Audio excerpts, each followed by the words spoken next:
मेरे प्यारे देशवासियों, नमस्कार। साल 2026 का यह पहला मन की बात है। कल 26 जनवरी को हम सभी गणतंत्र दिवस का पर्व मनाएंगे। इसी दिन हमारा संविधान लागू हुआ था। 26 जनवरी का ये दिन हमें अपने संविधान निर्माताओं को नमन करने का अवसर देता है। आज 25 जनवरी का दिन भी बहुत अहम है। आज नेशनल वोटर्स डे है, मतदाता दिवस है। मतदाता ही लोकतंत्र की आत्मा होता है। साथियों, आमतौर पर जब कोई 18 साल का हो जाता है, मतदाता बन जाता है, तो उसे जीवन का एक सामान्य पड़ाव समझा जाता है। लेकिन दरअसल ये अवसर किसी भी भारतीय के जीवन का बहुत बड़ा माइलस्टोन होता है। इसलिए बहुत जरूरी है कि हम देश में वोटर बनने का, मतदाता बनने का उत्सव मनाएं। जैसे हम जन्मदिन पर शुभकामनाएं देते हैं और उसे सेलिब्रेट करते हैं, ठीक वैसे ही जब भी कोई युवा पहली बार मतदाता बने तो पूरा मोहल्ला, गांव या फिर शहर एकजुट होकर उसका अभिनंदन करें और मिठाइयां बांटी जाए। इससे लोगों में वोटिंग के प्रति जागरूकता बढ़ेगी। इसके साथ ही यह भावना और सशक्त होगी कि एक वोटर होना कितना मायने रखता है। साथियों, देश में जो भी लोग चुनावी प्रक्रिया से जुड़े रहते हैं, जो हमारे लोकतंत्र को जीवंत बनाए रखने के लिए जमीनी स्तर पर काम करते हैं, मैं उन सभी की बहुत सराहना करना चाहूंगा। आज मतदाता दिवस पर मैं अपने युवा साथियों से फिर आग्रह करूंगा कि वे 18 साल का होने पर वोटर के रूप में खुद को जरूर रजिस्टर करें। संविधान ने हर नागरिक से जिस कर्तव्य भावना के पालन की अपेक्षा रखी है, इससे वो अपेक्षा भी पूरी होगी और भारत का लोकतंत्र भी मजबूत होगा। मेरे प्यारे देशवासियों, इन दिनों मैं सोशल मीडिया पर एक इंटरेस्टिंग ट्रेंड देख रहा हूं। लोग साल 2016 की अपनी यादों को फिर से ताजा कर रहे हैं। उसी भावना के साथ आज मैं भी आपके साथ अपनी एक मेमोरी को शेयर करना चाहता हूं। 10 साल पहले जनवरी 2016 में हमने एक एम्बिशियस जर्नी की शुरुआत की थी। तब हमें इस बात का एहसास था कि भले ही एक छोटा क्यों न हो, लेकिन ये युवा पीढ़ी के लिए, देश के फ्यूचर के लिए काफी अहम है। तब कुछ लोग ये समझ ही नहीं पाए थे कि आखिर है क्या। साथियों, मैं जिस जर्नी की बात कर रहा हूं वह है स्टार्टअप इंडिया की जर्नी। इस अद्भुत जर्नी के हीरो हमारे युवा साथी हैं। अपने कंफर्ट जोन से बाहर निकलकर उन्होंने जो इनोवेशन किए वो इतिहास में दर्ज हो रहे हैं। साथियों, भारत में आज दुनिया का तीसरा सबसे बड़ा स्टार्टअप इकोसिस्टम बन चुका है। ये स्टार्टअप्स लीक से हटके हैं। आज वे ऐसे सेक्टर्स में काम कर रहे हैं जिनके बारे में 10 साल पहले तक कल्पना भी नहीं की जा सकती थी। AI, space, nuclear energy, semiconductors, mobility, green hydrogen, biotechnology, आप नाम लीजिए और कोई ना कोई भारतीय स्टार्टअप उस सेक्टर में काम करते हुए दिख जाएगा। मैं अपने उन सभी युवा साथियों को सैल्यूट करता हूं जो किसी न किसी स्टार्टअप से जुड़े हैं या फिर अपना स्टार्टअप शुरू करना चाहते हैं। साथियों, आज मन की बात के माध्यम से मैं देशवासियों, विशेषकर इंडस्ट्री और स्टार्टअप से जुड़े युवाओं से एक आग्रह जरूर करना चाहता हूं। भारत की इकोनॉमी तेजी से आगे बढ़ रही है। भारत पर दुनिया की नजरें हैं। ऐसे समय में हम सब पर एक बहुत बड़ी जिम्मेदारी भी है। वो जिम्मेदारी है क्वालिटी पर जोर देने की। होती है, चलती है, चल जाएगा, ये युग चला गया। आइए इस वर्ष हम पूरी ताकत से क्वालिटी को प्राथमिकता दें। हम सबका एक ही मंत्र हो, क्वालिटी, क्वालिटी और सिर्फ क्वालिटी। कल से आज बेहतर क्वालिटी। हम जो भी मैन्युफैक्चर कर रहे हैं उसकी क्वालिटी को बेहतर बनाने का संकल्प लें। चाहे हमारे टेक्सटाइल हो, टेक्नोलॉजी हो या फिर electronics, even packaging. Indian product का मतलब ही बन जाए टॉप क्वालिटी। आइए एक्सीलेंस को हम अपना बेंचमार्क बनाएं। हम संकल्प लें, क्वालिटी में न कोई कमी होगी, न क्वालिटी से कोई समझौता होगा। और मैंने तो लाल किले से कहा था, जीरो डिफेक्ट, जीरो इफेक्ट।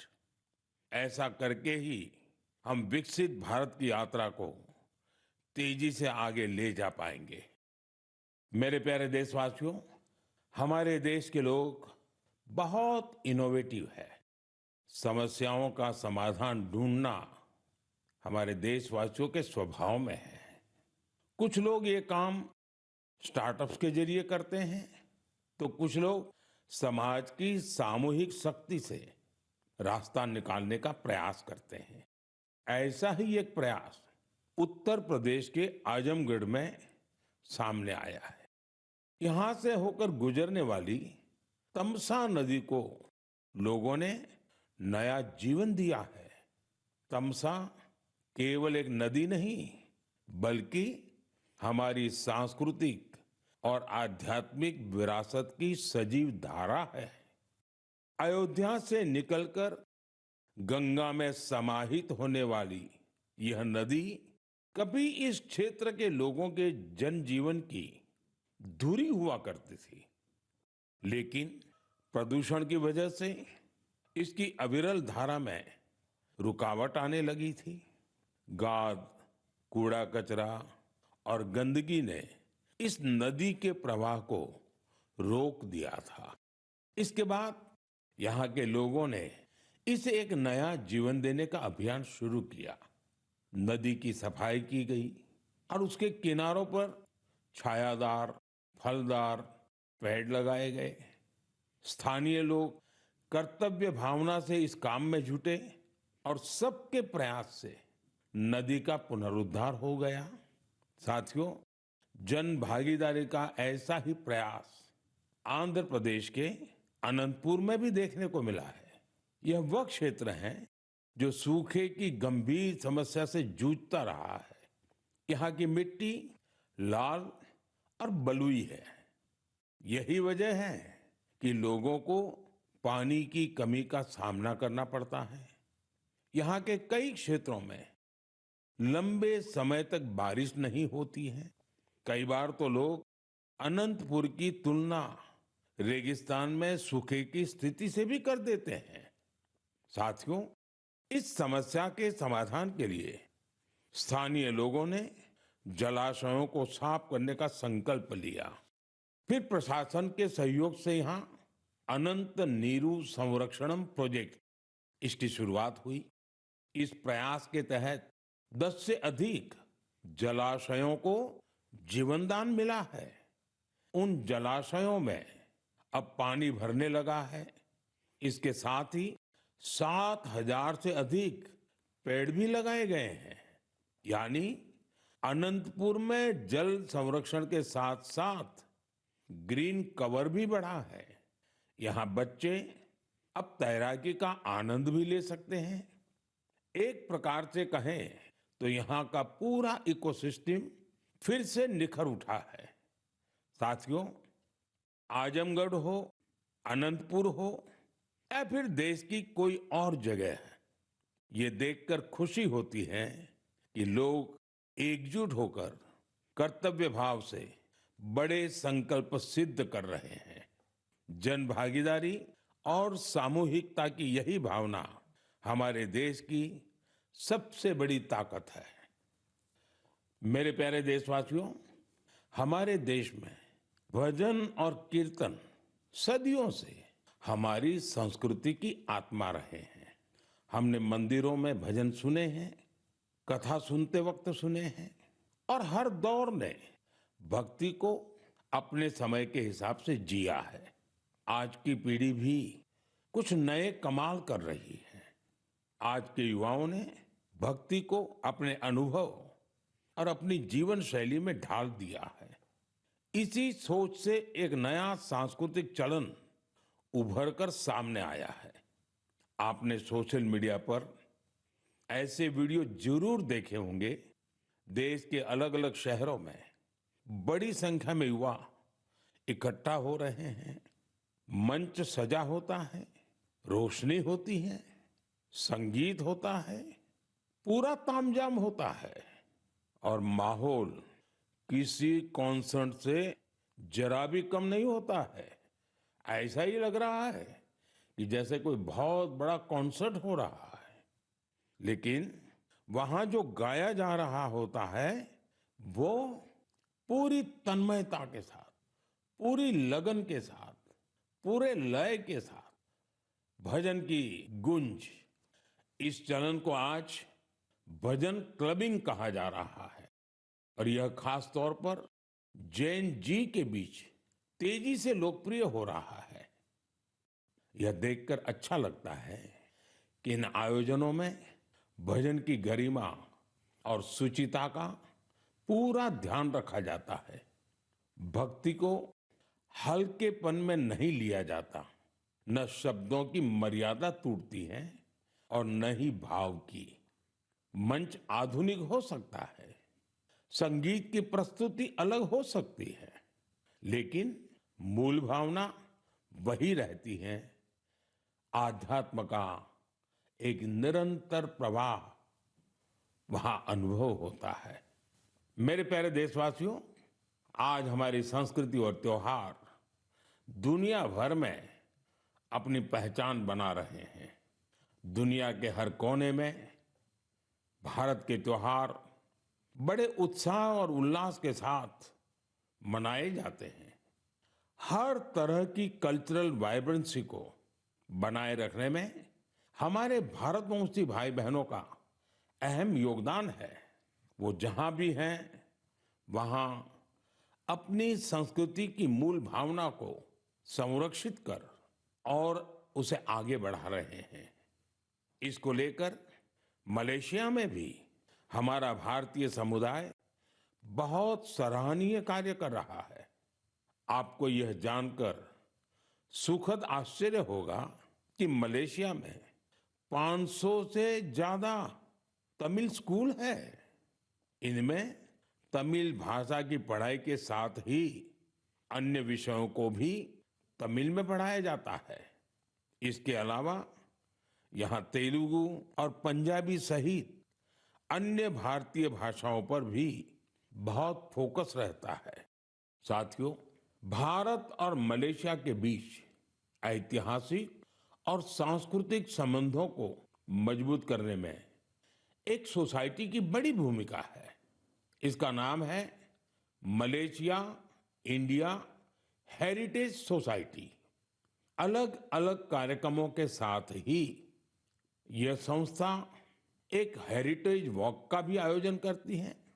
इसमें दोनों देशों को आपस में जोड़ने वाले सांस्कृतिक स्थलों को कवर किया जाता है। पिछले महीने मलेशिया में लाल पाड़ साड़ी आइकॉनिक वॉक, इसका आयोजन किया गया। इस साड़ी का बंगाल की हमारी संस्कृति से विशेष नाता रहा है। इस कार्यक्रम में सबसे अधिक संख्या में इस साड़ी को पहनने का रिकॉर्ड बना, जिसे मलेशियन बुक ऑफ रिकॉर्ड्स में दर्ज किया गया। इस मौके पर ओडिसी डांस और बाउल म्यूजिक ने तो लोगों का दिल जीत लिया।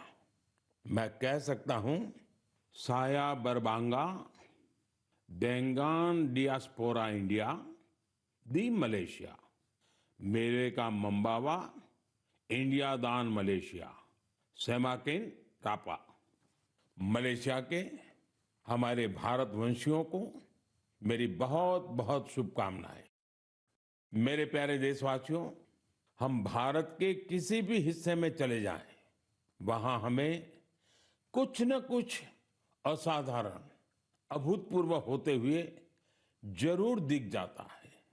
कई बार मीडिया की चकाचौंध में ये बातें जगह नहीं बना पाती, लेकिन इनसे पता चलता है कि हमारे समाज की असली शक्ति क्या है। इनसे हमारे उन वैल्यू सिस्टम्स की भी झलक मिलती है जिनमें एकजुटता की भावना सर्वोपरि है। गुजरात में बेचरा जी के चंदन की गांव की परंपरा अपने आप में अनूठी है। अगर मैं आपसे कहूं कि यहाँ के लोग, विशेषकर बुजुर्ग, अपने घरों में खाना नहीं बनाते, तो आपको हैरत होगी। इसकी वजह गांव का शानदार कम्युनिटी किचन। इस कम्युनिटी किचन में एक साथ पूरे गांव का सबका खाना बनता है और लोग एक साथ बैठकर भोजन करते हैं। बीते 15 वर्षों से यह परंपरा निरंतर चली आ रही है। इतना ही नहीं, यदि कोई व्यक्ति बीमार है तो उसके लिए टिफिन सर्विस भी उपलब्ध है, यानी होम डिलीवरी का भी पूरा इंतजाम है। गांव का ये सामूहिक भोजन लोगों को आनंद से भर देता है। ये पहल न केवल लोगों को आपस में जोड़ती है, बल्कि इससे पारिवारिक भावना को भी बढ़ावा मिलता है। साथियों, भारत की परिवार व्यवस्था, फैमिली सिस्टम हमारी परंपरा का अभिन्न हिस्सा है। दुनिया के कई देशों में इसे बहुत कौतूहल के साथ देखा जाता है। कई देशों में ऐसे फैमिली सिस्टम को लेकर बहुत सम्मान का भाव है। कुछ ही दिन पहले ही मेरे ब्रदर यूएई के राष्ट्रपति महामहिम शेख मोहम्मद बिन जायद अल नाहयान भारत आए थे। उन्होंने मुझे बताया कि यूएई साल 2026 को ईयर ऑफ फैमिली के रूप में मना रहा है। मकसद ये कि वहां के लोगों के बीच सौहार्द और सामुदायिक भावना और मजबूत हो। वाकई यह बहुत ही सराहनीय पहल है। साथियों, जब परिवार और समाज की ताकत मिलती है तो हम बड़ी से बड़ी चुनौतियों को परास्त कर सकते हैं।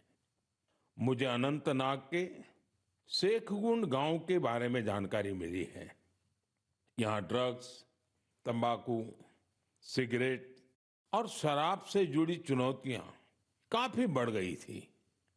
इन सब को देखकर यहाँ के मीर जाफर जी इतना परेशान हुए कि उन्होंने इस समस्या को दूर करने की ठान ली।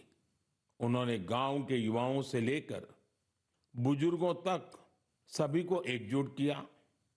उनकी इस पहल का असर कुछ ऐसा रहा कि वहां की दुकानों ने तंबाकू उत्पादों को बेचना ही बंद कर दिया।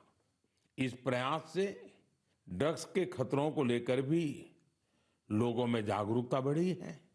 साथियों, हमारे देश में ऐसी अनेक संस्थाएं भी हैं जो वर्षों से निस्वार्थ भाव से समाज सेवा में जुटी हैं। जैसे एक संस्था है पश्चिम बंगाल के पूर्व मेदिनीपुर के फरीदपुर में। इसका नाम है विवेकानंद लोक शिक्षा निकेतन। ये संस्था पिछले 4 दशक से बच्चों और बुजुर्गों की देखभाल में जुटी है। गुरुकुल पद्धति की शिक्षा और टीचर्स की ट्रेनिंग के साथ ही ये संस्था समाज कल्याण के कई नेक कार्यों में जुटी है। मेरी कामना है कि निस्वार्थ सेवा का यह भाव देशवासियों के बीच निरंतर और अधिक सशक्त होता रहे। मेरे प्यारे देशवासियों, मन की बात में हम निरंतर स्वच्छता के विषय को उठाते रहे हैं। मुझे ये देखकर गर्व होता है, हमारे युवा अपने आसपास की स्वच्छता को लेकर बहुत सजग है। अरुणाचल प्रदेश में हुए एक ऐसे ही अनूठे प्रयास के बारे में मुझे जानकारी मिली है। अरुणाचल वो धरती है जहां देश में सबसे पहले सूर्य की किरणें पहुंचती हैं। यहाँ लोग जय हिंद कहकर एक दूसरे का अभिवादन करते हैं। यहाँ ईटानगर में युवाओं का समूह उन हिस्सों की सफाई के लिए एकजुट हुआ जिन पर ज्यादा ध्यान देने की जरूरत थी। इन युवाओं ने अलग अलग शहरों में सार्वजनिक स्थलों की साफ सफाई को अपना मिशन बना लिया। इसके बाद ईटानगर, नाहरलागुन, दोईमुख, सेप्पा, पालिन और पासीघाट, वहां भी ये अभियान चलाया गया। ये युवा अब तक करीब 11 लाख किलो से अधिक कचरे की सफाई कर चुके हैं। सोचिए दोस्तों, नौजवानों ने मिलकर के 11 लाख किलो कूड़ा कचरा हटाया। साथियों, एक और उदाहरण असम का है। असम के नागांव में वहां की पुरानी गलियों से लोग भावनात्मक रूप से जुड़े हैं। यहाँ कुछ लोगों ने अपनी गलियों को मिलकर साफ करने का संकल्प लिया। धीरे धीरे उनके साथ और लोग जुड़ते गए। इस तरह एक ऐसी टीम तैयार हो गई जिसने गलियों से बहुत सारा कचरा हटा दिया। साथियों, ऐसा ही एक प्रयास बेंगलुरु में हो रहा है। बेंगलुरु में सोफा वेस्ट एक बड़ी समस्या बनकर सामने आया है। इसलिए कुछ प्रोफेशनल्स एकजुट होकर इस इश्यू को अपने तरीके से सॉल्व कर रहे हैं। साथियों, आज कई शहरों में ऐसी टीमें हैं जो लैंडफिल वेस्ट की रिसाइकलिंग में जुटी हैं। चेन्नई में ऐसी ही एक टीम ने बहुत बेहतरीन काम किया है। ऐसे उदाहरणों से पता चलता है कि स्वच्छता से जुड़ा हर प्रयास कितना अहम है। हमें स्वच्छता के लिए व्यक्तिगत तौर पर या फिर टीम के तौर पर अपने प्रयास बढ़ाने होंगे, तभी हमारे शहर और बेहतर बनेंगे।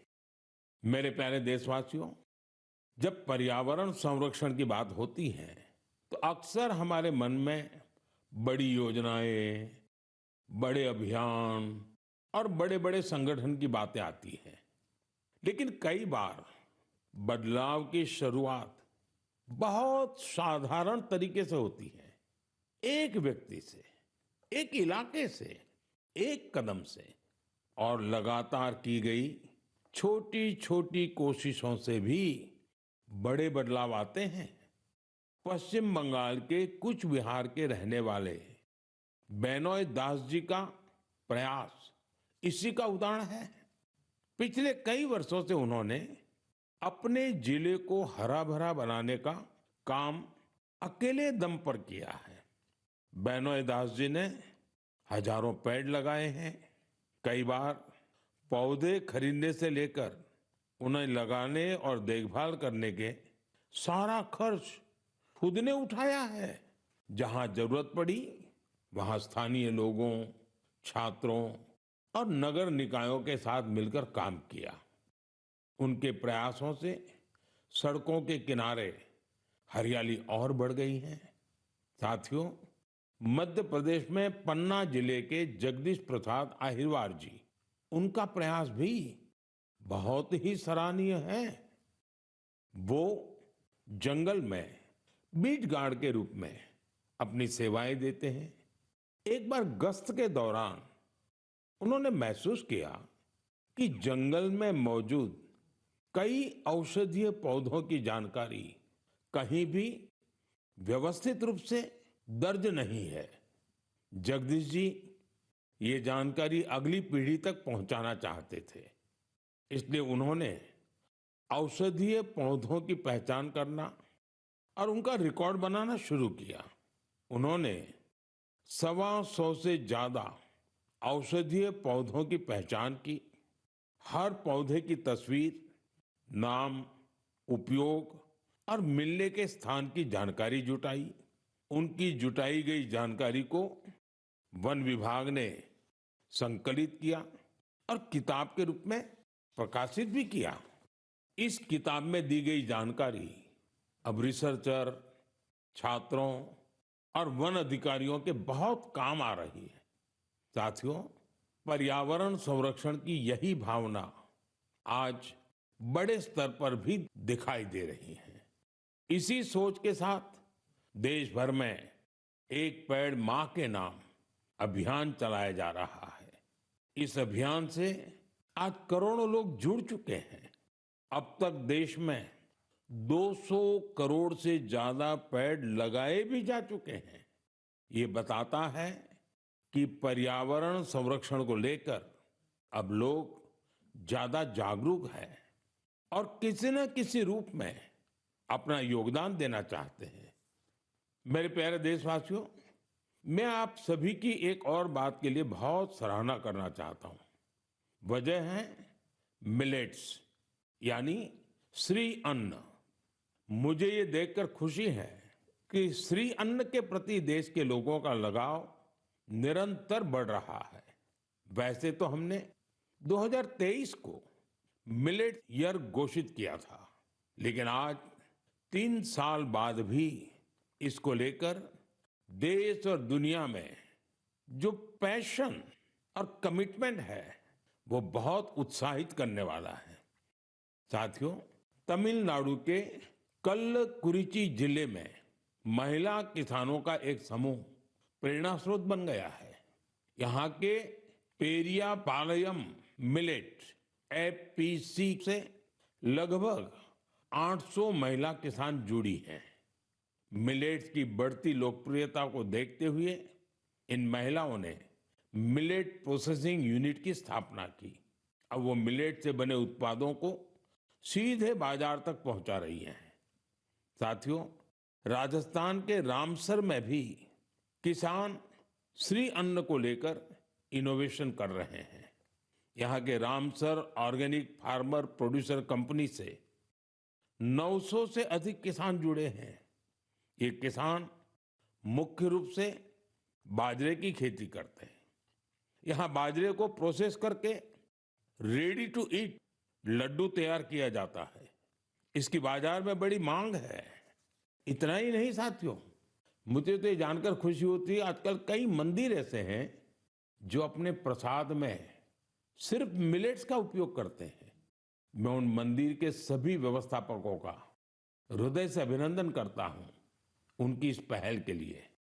साथियों, मिलेट्स श्री अन्न से अन्नदाताओं की कमाई बढ़ने के साथ ही लोगों की हेल्थ में भी सुधार की गारंटी बनता जा रहा है।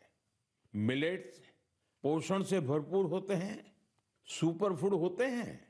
हमारे देश में सर्दियों का मौसम तो खान पान के लिए बहुत ही अच्छा माना जाता है। ऐसे में इन दिनों हमें श्री अन्न का सेवन जरूर करना चाहिए। मेरे प्यारे देशवासियों, मन की बात में हमें एक बार फिर कई अलग अलग विषयों पर चर्चा करने का अवसर मिला। ये कार्यक्रम हम सभी को अपने देश की उपलब्धियों को महसूस करने और सेलिब्रेट करने का अवसर देता है। फरवरी में ऐसा ही एक और अवसर आ रहा है। अगले महीने इंडिया एआई इम्पैक्ट समिट होने जा रही है। इस समिट में दुनिया भर से विशेषकर टेक्नोलॉजी के क्षेत्र से जुड़े एक्सपर्ट भारत आएंगे। यह सम्मेलन एआई की दुनिया में भारत की प्रगति और उपलब्धियों को भी सामने लाएगा। मैं इसमें शामिल होने वाले हर किसी का हृदय से अभिनंदन करता हूं। अगले महीने मन की बात में इंडिया एआई इम्पैक्ट समिट पर हम जरूर बात करेंगे। देशवासियों की कुछ अन्य उपलब्धियों की भी चर्चा करेंगे। तब तक के लिए मुझे मन की बात में विदा दीजिए। कल के गणतंत्र दिवस के लिए एक बार फिर आप सभी को मेरी बहुत बहुत शुभकामनाएं। धन्यवाद।